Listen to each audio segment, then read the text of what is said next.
Kalang. Wala ako.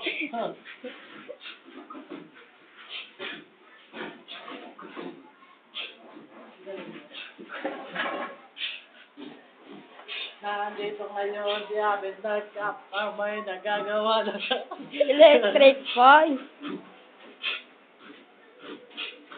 Pagod na po siya. Teka, pasukin natin yung ito.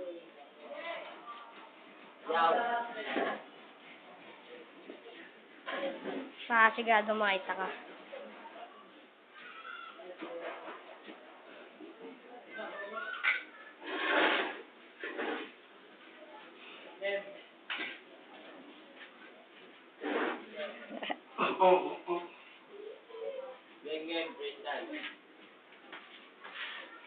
Liwanag, yes.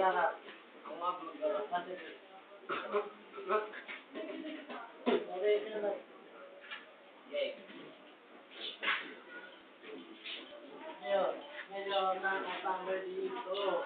Anong ginagawa ko? Tanong mo sa inyo.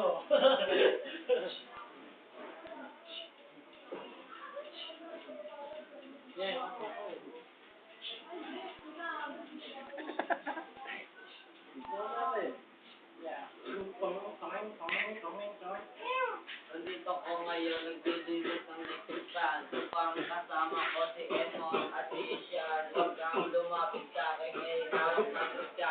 Baka bahang pagkaiyo ang aking inaanaking ama ngayon. Nagbabatugan, hindi ko alam bakit sinaniban ng kabubuhan. Kaya kamarating daw ang sinairal. Kaya ngayon ang mga anak na istirad mag-aral. Kailangan na natin. Ano rin mo, Betang? Ano naman naka-stop na, hindi naman na ano, save eh.